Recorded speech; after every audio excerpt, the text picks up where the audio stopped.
StudyIQ IAS, अब तैयारी हुई affordable. Hello aspirants, my name is Karam Yogi Divakar Bothra. In past 6 months, there has been a constant debate as far as the rights of women are concerned. But rights in what sphere? The rights which we are talking about here is the rights of abortion and the issue of marital rape.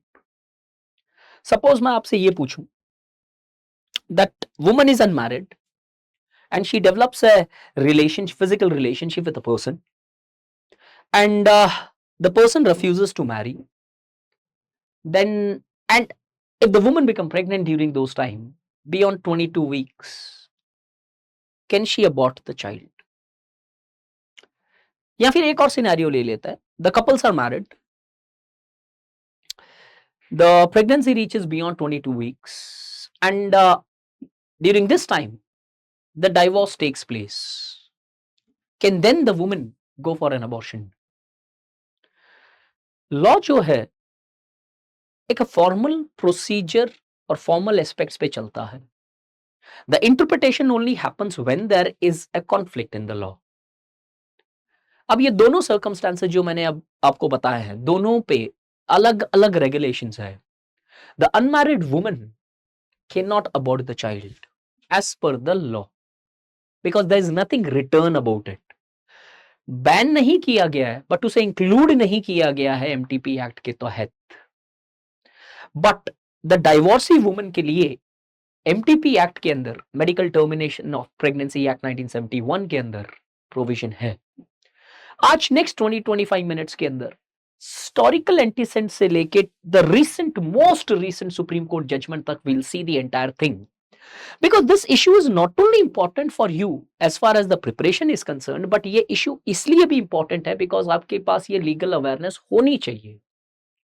You should know what the law says. You should know that what is the procedures, because you never know when these informations can help you to largely help someone or at least help yourself in certain circumstances.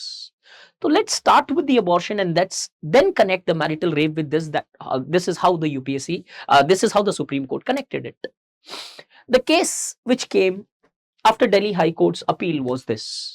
A woman aged 22 became pregnant who was unmarried, and the pregnancy arose out of a consensual relationship. Therefore, it was no case of force, no case of rape.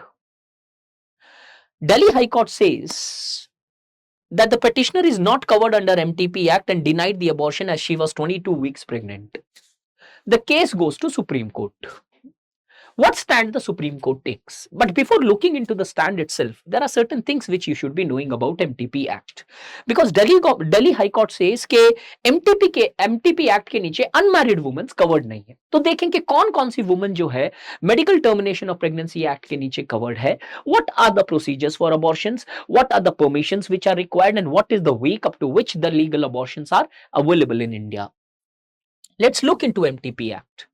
Section 3 subsection 2 B of MTP Act says where the length of pregnancy is between 22 and 24 weeks, that means 22 or 24 weeks की pregnancies, if the case concerns the woman's prescribed under the rules of the act, that means ये statement पढ़ते ही हमें ये समझ में आ जाता है कि इस एक्ट के तहत, इस सेक्शन के तहत कुछ वुमेन्स है जो प्रिस्क्राइब्ड है who can go for abortion if this is the weeks in which the pregnancy lies. At least 2 registered, और ये भी जो वुमेन्स इस एक्ट के नीचे आती है, कौन कौन सी, will see it in the next slide.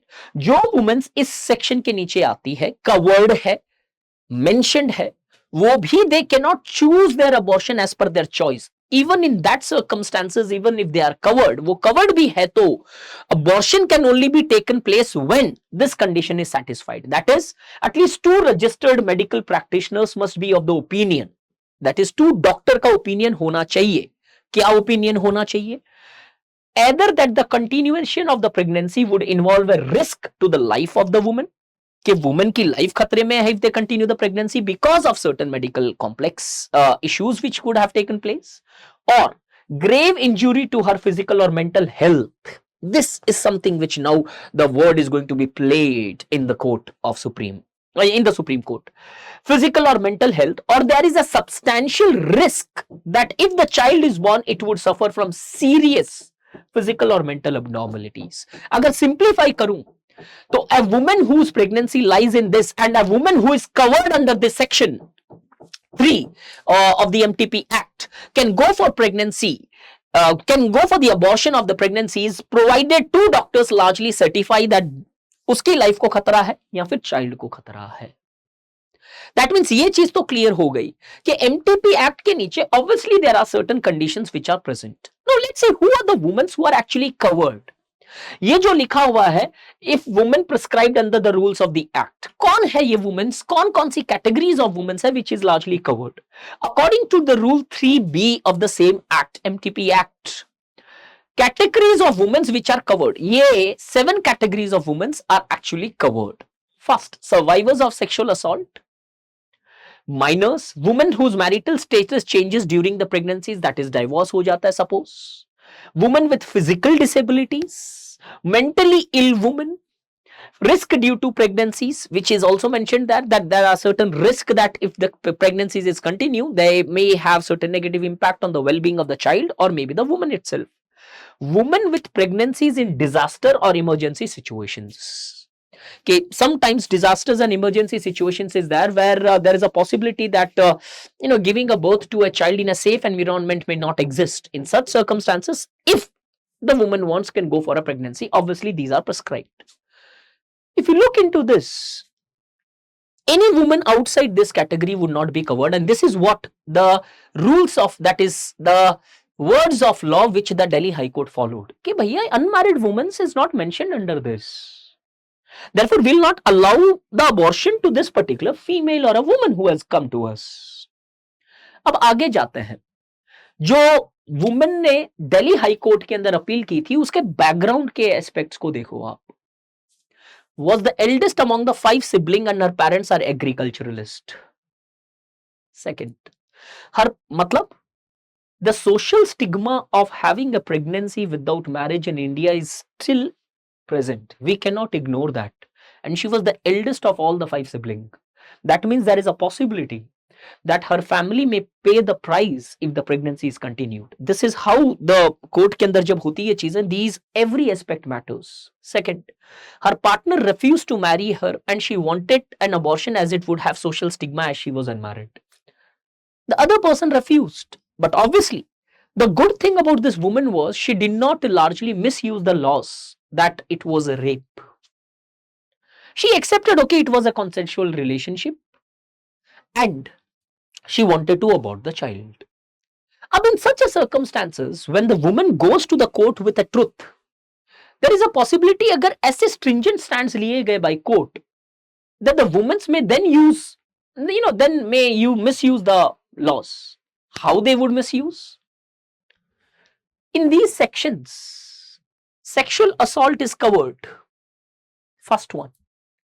Tomorrow, if this woman would have blamed for a sexual assault, not only the men would have paid the price, the law would have misused, but she would have got the abortion. That means this woman had the capacity, at least a chance existed there, that she could have aborted the child by misusing the very provisions which are largely present. But she did not misuse it. She was trying to use in order to largely, she wanted the court and the society to understand her conditions. But the Delhi High Court valiantly refused the abortions. Now tomorrow when a case study comes और आपको पूछा जाए कि women are misusing, yes, certain women are misusing the laws like dowry and others. But at the same time, we also need to sit back, relax and rationally think why this misuse has often happened, because maybe during the normal circumstances, the women often do not get the justice because of the stringent employment of the words of law, not the spirit of law. अब जाता है case supreme court. It is appealed. Supreme Court gives the decision. The essence was she was allowed the abortion. Base क्या बना? अपनी choice से तो नहीं बोल सकते वो. In a judgment authored by the present Chief Justice of India, Chandrachud sir. I've used the word sir because he deserves to be called as sir. Held that Rule 3B of the MTP Act, जो आपने अभी देखा था, number of types of women who are covered, should be interpreted as extending to any woman. अब ये sir बोलते हैं कि भाई इधर जब मैरिड अनमैरिड का कॉन्सेप्ट ही नहीं लगाया हुआ है, आप ये क्यों अज्यूम कर रहे हो कि सिर्फ मैरिड पे लगेगा? I mean, the mentality has to be changed. Today, the women can get pregnant without the marriage as well. In such circumstances, he gave a broader interpretation that Rule 3B, which covers the categories or which prescribes the categories of women, should be considered as to be covering all the women irrespective of their marital status. And because of this, they largely allowed the woman to go for an abortion or to abort a child. But why this judgment is a landmark judgment? Because of three specific reasons which happened in this judgment. The first one, it provided for purposive interpretation of the provision and not just the literal interpretation. Okay, ultimately the goal of law is to help the people. अब अगर आप literal interpretations पे जाओगे, there is a problem. I mean, there could be a situation where law, rather than helping the people, may put the women's or maybe certain sections of people, irrespective of the nature or the gender, into more problematic situations. It centered abortion on a woman's own estimation of her circumstances and highlighted women's bodily autonomy. WHO ने concept दिया bodily autonomy का, उसको भी mention किया गया judgement में कि women decide करेगी कि उनके सर्कमस्टेंसेस साइकोलॉजिकली, बायोलॉजिकली, फिजिकली और emotionally whether it is right for her to carry the child. Why just the clinics has to, who is the doctor to prescribe that it's right for women to carry a child? Will that doctor come to the woman's rescue if tomorrow a social stigma is attached? Why are we only trying to evaluate the abortion right on the basis of the physical or maybe just the reproductive rights? Because reproducing child in Indian society is not just a physical or a sexual process, rather than even it's a social duty. And when that social stigma is attached, who the hell is, I'm sorry to use this word, but yes, at the end sometimes we would have to assert who is the doctor to take take a decision with respect to whether a woman should be continuing her pregnancy or not. Third, held that marital rape would be a rape for the purpose of MTP Act. अब यहां से controversy start होती है. मतलब इस MTP act के अंदर जो रेप बोला गया है, इन्होंने माना कि अगर मैरिटल रेप भी है तो हम एमटीपी एक्ट के नीचे उसे रेप के साथ इक्वेट करेंगे. That means forced pregnancy would largely be equated to rape, not in the context of the IPC and CRPCs, but in the context of NTP Act. अब यहां से लोगों को कंफ्यूजन स्टार्ट होने लगा. बहुत सारे जनरल स्टूडेंट्स, नहीं, the rape comes under, it's a legally punishable offence as per CRPC section 375. No, it's not. It is only in the context of MTP Act which the Supreme Court has clearly made it. Okay, that means it will only become a ground for abortion. You would not be getting the rape sentence under the sections there if the rape is marital rape. ये तीन चीजों के कारण ये important था. लेकिन सबसे पहले देखते हैं what is the meaning of purposive interpretation जो हमने देखा है. Delhi High Court had interpreted Rule 3B literally and held that petitioner did not qualify under this because वो किसी भी कैटेगरी में मेंशन नहीं था. सुप्रीम कोर्ट बोलता है कि आप इतने स्ट्रिक्ट इंटरप्रिटेशन क्यों कर रहे हो स्टेटमेंट्स के. लॉ की इंटरप्रिटेशन ब्रॉड होनी चाहिए. The aim of the act is to provide access to safe abortion to women and hence the legislation must be interpreted in favor of beneficiaries. कि आप इसको जब भी आए बेनिफिशियरीज के पॉइंट ऑफ व्यू से इंटरप्रेट करो, आप एक लीगल ल्यूमिनरी के जैसे इसे इंटरप्रेट मत करो. Supreme court here used 2021 amendment to the MTP act. के 2021 अमेंडमेंट जो सन 2021 के अंदर इस एक्ट के अंदर हुआ उसको यूज किया गया. अब क्वेश्चन आता है ये कौन सा अमेंडमेंट था? तो ये था वो अमेंडमेंट. 2021 में एमटीपी एक्ट को अमेंड किया गया और वो अमेंडमेंट क्या किया गया? Extended the benefits to womens who have become pregnant due to failure of contraceptives. That means वो कैटेगरी में एक और कैटेगरी ऐड की गई. Second, here the word women is used and not married women. तो अब सुप्रीम कोर्ट बोलता है जब ये कैटेगरी ऐड की गई इधर तो ये वुमेन यूज कर रहा है, इधर मैरिड वुमेन नहीं लिखा हुआ है. तो आपने इस प्रोविजन का सहारा क्यों नहीं लिया in order to give that particular women a right to abort? और इससे पहले जब ये एक्ट अमेंड हो रहा था तो ये स्पेलिंग मिस्टेक हो गया. Minister of health stated while bringing the amendment. जब ये अमेंडमेंट हो रहा था तो मिनिस्टर ऑफ हेल्थ था, उन्होंने क्या बोला? मिनिस्टर ऑफ हेल्थ जो थे उन्होंने बोला क्या? वो देखो, It was important to keep up with the changing times and rights of single women, widows and sex workers must be considered. बोला कि और भी बहुत कैटेगरीज ऑफ वुमेन है मैरिड के बाहर जो प्रेग्नेंट हो सकती है, may be in the forms of sex workers, may be in the forms of widows. If they develop any relationship, there is a possibility. You never know today. You would have to give them space in the law. And coupled with this, single women who are living in live-in relationships, there is a possibility. If these people are not covered under MTP Act, there is a possibility that tomorrow the abortions of these people would largely be in unhygienic conditions, which would put more threat to her life and as well as the child's life. Therefore, इस amendment को किया गया कि कोई भी woman who becomes because the word woman is mention, married नहीं, तो supreme court ने बोला कि इसके तहत हम इनको अबॉर्शन राइट दे रहे हैं, बिकॉज इधर मैरिड का जब मेंशन ही नहीं है तो आप इसको मैरिड से इक्वेट क्यों कर रहे हो. देखो कितना बढ़िया से पूरा का पूरा केस चला. कभी भी कोई इशू समझ नहीं हो, एकदम रूट से पकड़ के उसे समझो कि एग्जैक्टली हो क्या रहा है उस इश्यूज के अंदर. अब बॉडीली ऑटोनॉमी जो सेकंड पॉइंट हमने डिसीजन में देखा था, supreme court in Puttaswamy versus union of India, जो हम राइट टू प्रिवेसी वाला बात करते हैं, इन सुचिता वुमेन फ्रीडम ऑफ चॉइस, इसमें हमने राइट ऑफ प्रिवेसी देखा कि सुप्रीम कोर्ट ने अलाउ कर दिया. अब वो राइट टू प्रिवेसी के नीचे इंक्लूड किया गया ये बॉडीली ऑटोनॉमी. कैसे? In Suchita Srivastava versus Chandigarh administration, Supreme Court held that whether to procreate और not is a part of women's right to privacy. तो जैसे ये प्रिवेसी का राइट आ गया तो बहुत सारे हाई कोर्ट्स, बहुत सारे लॉस, बहुत सारे high courts, at least one case in this clearly says कि whether to procreate or not, whether to give a birth to a child or not is right to privacy, and if it's right to privacy, it's a fundamental right, and if it's a fundamental right, I can abort the child as per my own choice. So अगर पूरा law का पिछले 6-7 1-2 साल के अंदर आप चीज देखोगे, it has been so much open-ended that now there is a possibility that almost anything can be inculcated here. I hope you understood the case, how it went to Delhi High Court, what Supreme Court says, and each basis के ऊपर there is a justifications present, because Supreme Court is just not taking decisions on the basis of their metaphysical understandings and as an armchair philosophy. They would have to rule, they would have to give rulings by largely following the laws, not by negating the laws. So Supreme Court has not negated any of the law here. अब abortion law की history देखें India में क्या थी, just a simple glance, ताकि you just have an idea. 1960 तक abortion was completely illegal in India. Government of India Shantilal Shah committee setup करते हैं. Formulation of medical termination of pregnancy act 1971, ये एक्ट बना.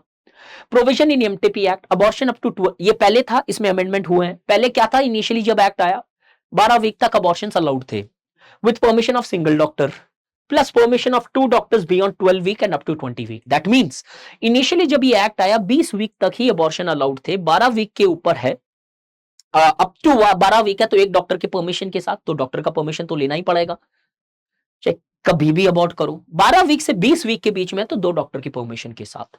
फिर 2021 में अमेंड किया जाता है up to 20 weeks with permission of single doctor.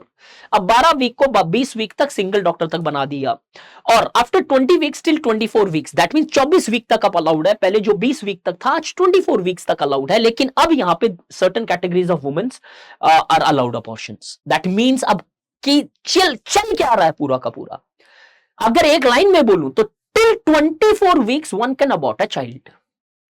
20 week तक if there is a case of pregnancy, then with the permission of single doctor. वो 20 weeks, that is up to 24 weeks, वही जो इस कैटेगरी सेक्शन 3 के अंदर mentioned है. जो 21 के अंदर आप फेलियर ऑफ कॉन्ट्रासेप्टिव्स वाला कैटेगरी भी इंक्लूड कर दिया गया. I hope this has given you clarity कि कौन किस तरीके से क्या प्रोसीजर है अबॉर्शंस का. मेनी वुमेन सफर फोर्स्ड प्रेगनेंसीज. अब ये सारी अगर एनालिसिस करें हम के फैक्ट क्या है इंडिया के अंदर, failure of contraceptives is very high maternal mortality rate. Supreme court ने खुद कोट किया, 8 women die every day in India due to unsafe abortions. Further, 67% of abortions are carried between 2007 and 11 were unsafe. That means छुप छुपा के abortions किए गए. और 70% abortion अगर इस अब पता नहीं ये डेटा आ कहां से जाता है यार इनके पास, but still 67% of the abortions अगर देखें तो unsafe condition से हुए हैं. तो क्या दायित्व सरकार का ये नहीं है, because of सबका साथ and सबका विकास, that how we need to bring that inclusive development. इन सब के चलते कहीं ना कहीं कल आप जस्टिफाई कर सकते हो कि yes we need to have this abortion right which is more pragmatic. Supreme court का ओपिनियन, कुछ स्टेटमेंट्स है जो मैं आपको चाहता हूं अगर कोई क्वेश्चन आए तो उस टाइम याद रखना और आप यूज कर सकते हो इस आंसर में। ये पीपीटी मैं सेंड कर देता हूं मेरे टेलीग्राम चैनल के अंदर। If you want you can join that at the end of the session, I will tell you the telegram channel. But before that there is a small amount of information as well. Sociology का batch start हो रहा है 18th of July, that is from today onwards. Join the batch and really take your sociology to next level. जैसे हम GS के अंदर एक topic को रूट से पढ़ते हैं, वैसे ही सोशियोलॉजी में हर टॉपिक को हम रूट से पढ़ते हैं। बहुत सारे डेमो वीडियो जो है मेरे ऑलरेडी सोशियोलॉजी के प्लेलिस्ट के अंदर अवेलेबल है at StudyIQ। See those videos and if you are really interested, because this is the time for your optional subjects. अगर आप ऑप्शनल अच्छे से तैयारी आप कर लेते हो तो दिसंबर के बाद में आपका प्रेशर कम हो जाता है। And by the time you give your prelims, you are in a position that आपका ऑप्शनल हुआ है and you have to just write. So this is the batch which we are starting with. अब एक और statement जब ये news आ रही थी तब मैंने पढ़ा था कि सुप्रीम कोर्ट का रूलिंग कैसा है, लोग डिबेट कर रहे थे, लोग XYZ बोल रहे थे। तो उस टाइम ये आता है, एक स्टेटमेंट था, मुझे अच्छा लगा, इस तरीके से नोट्स बनाने चाहिए आपको। Ruling is pragmatic as it keeps the clinics open and the case closed. हमें इस तरीके की लाइन जब आप आंसर में लिखते हो तो it really gives you a better view point कि एटलीस्ट आज क्लिनिक ओपन तो रख रही है। वेयर वुमेन्स, जो 67% वुमेन्स अनसेफ अबॉर्शंस करा रही थी, today she has a possibility to go and get the abortion in a very safe and hygienic manner. India का MMR 8 वुमेन्स एवरी डे अगर अनसेफ अबॉर्शन से डेथ कर रही है तो that is something which we should not be proud of, but we should hang our head on shame, in shame. तो कहीं ना कहीं इस केस से वुमेन्स जो इन सर्कमस्टांसेस पे है उनको काफी हेल्प और मदद मिल जाएगी। अब इसी केस के अंदर क्योंकि उसने MTP के बारे में बोला कि MTP के सेक्शन के अंदर हम मैरिटल रेप को रेप से इक्वेट करेंगे, तो अब एक डिबेट आने लगी मैरिटल रेप के ऊपर। अब इसकी जो केस है वो वैसे सुप्रीम कोर्ट में फिलहाल पेंडिंग है, इसका जो अलग से स्पेसिफिक केस है। अब कोई बड़ा ओपिनियन तो फिलहाल नहीं बोला जा सकता, बट एक डेवलप की जा सकती है अंडरस्टैंडिंग कि मैरिटल रेप होता क्या है। द अबो केस जो था इसने सिर्फ MTP के सेक्शन के अंदर मैरिटल रेप को कंसीडरेशन दिया है।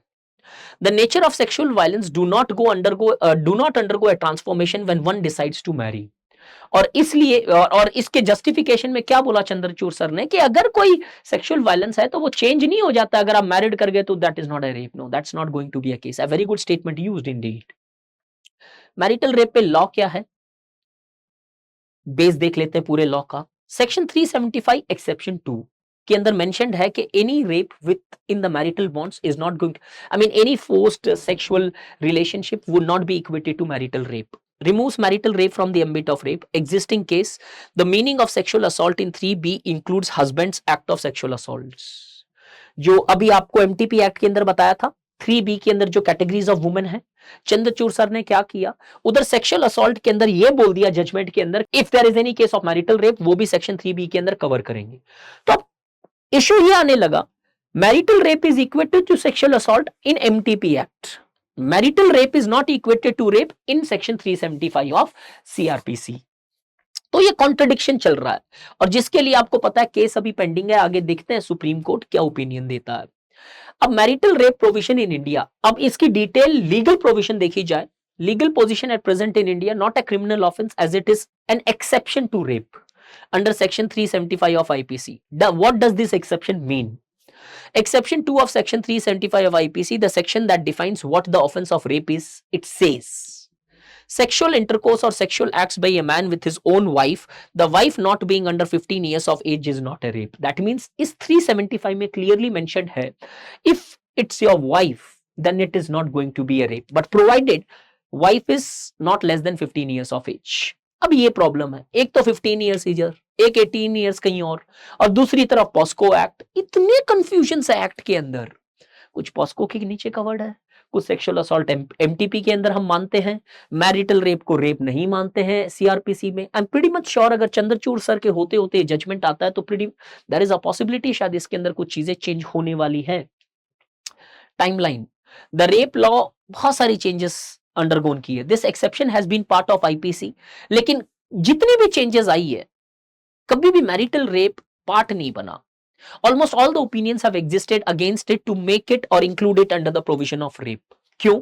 जब ये 1860 में जो ये IPC CRPC ये सब बन रहे थे तो लॉर्ड मैक्यूले ने भी इसको जस्टिफाई नहीं किया था। क्या बोला? लॉर्ड मैक्यूले बोलते हैं in his original draft of the criminal law in 1839 as an exception necessary to protect the conjugal rights of husband, कि कहीं ना कहीं वो हस्बैंड के राइट्स को भी तो प्रोटेक्ट करना जरूरी है। आगे जाएं, 2000 के अंदर लॉ कमीशन जब बना, while considering several proposals to reform India's law on sexual violence, had rejected any need to remove the marital rape exceptions. Lord Macaulay भी खिलाफ थे। 2000 के अंदर जो लॉ कमीशन था वो भी इसके खिलाफ है। We are not satisfied that this exception should be recommended to be deleted, since that may amount to excessive interface with the marital relationship. कि मत हटाओ यार, ये दिक्कत करेगी फिर। आगे जाओ, जस्टिस जेएस वर्मा कमेटी जो दिल्ली रेप केस के बाद में बनाएगी, उनका क्या ओपिनियन था मैरिटल रेप के ऊपर?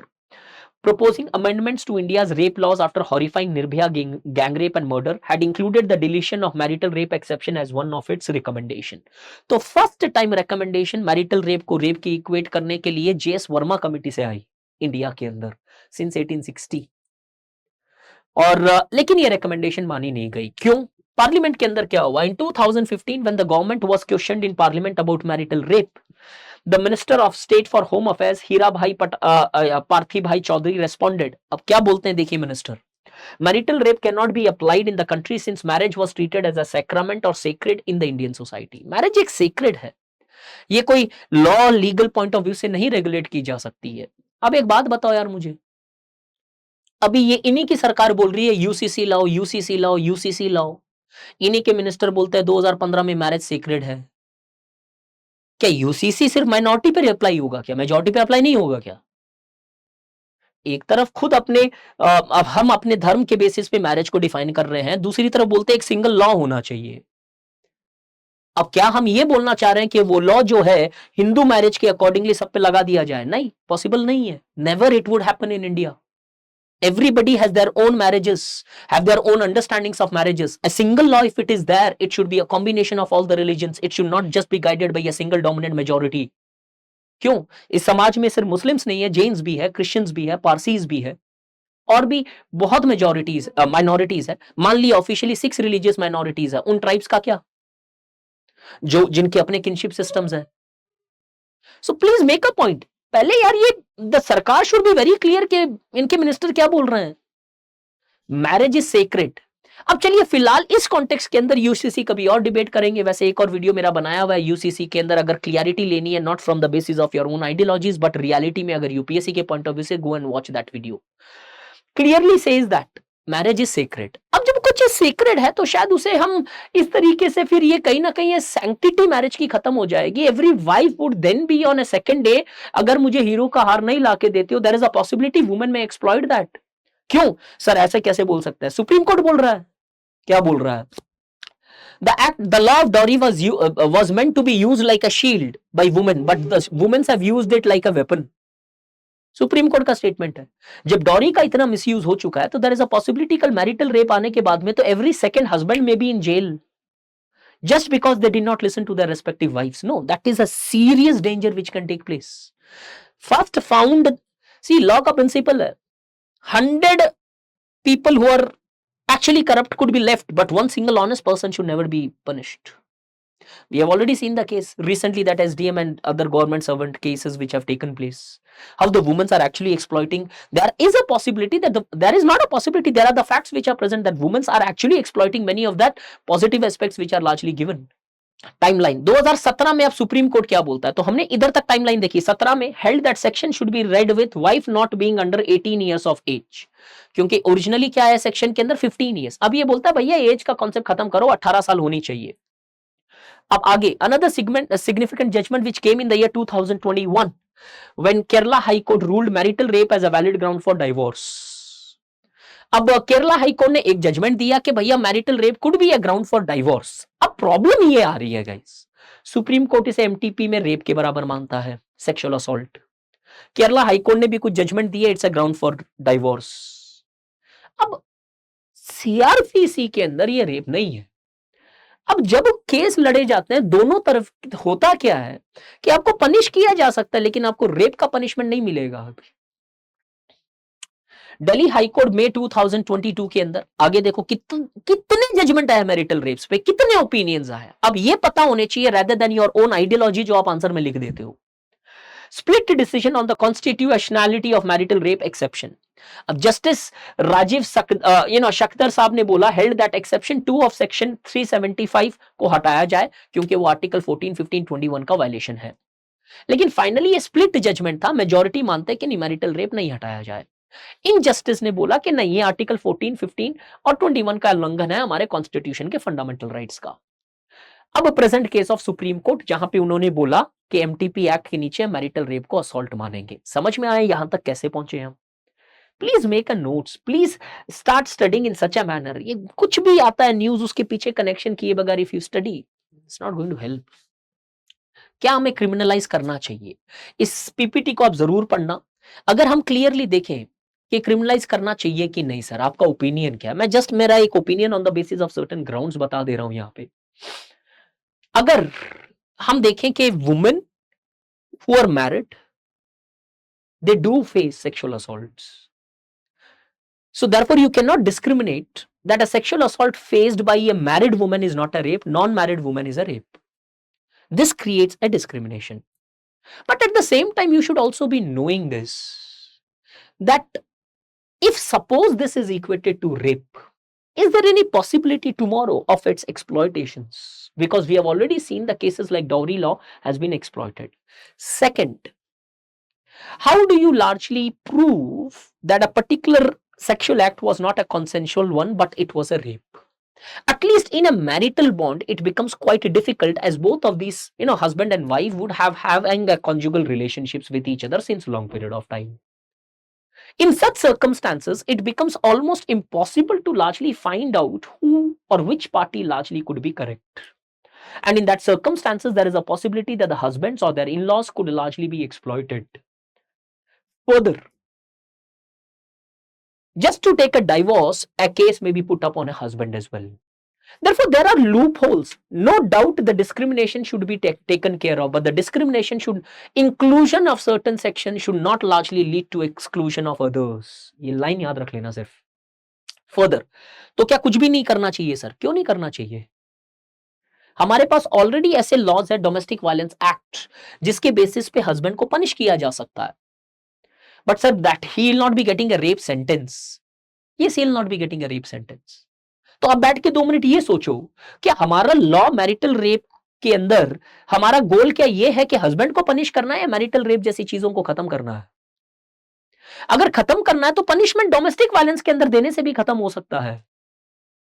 और अगर आपको सिर्फ पनिशमेंट पे फोकस करना है तो देन तो there is no possibility of largely changing this nature. Therefore, what we need to know is that the women who largely becomes the victim of marital rape still have certain legal grounds present under Domestic Violence Act. Although शायद punishment rape के बराबर नहीं होगा, but still the punishment would largely be given.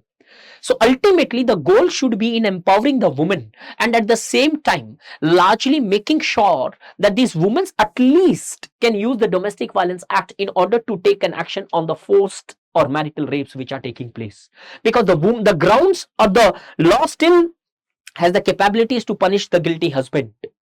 But if the provision of rape is applied here, the chances of misuse are more than the chances of its usability. So this was the case of abortion and marital rape put in front of you in a very neutral and logical manner, that how it has progressed. I hope you liked this session. And at the same time, the sociology optional batch starts from tomorrow. Initially 5 to 6 days, we are only go for orientation to make you understand the basis of sociology and its nuances. Join the batch and really feel the difference. Thank you. StudyIQ IAS, अब तैयारी हुई affordable.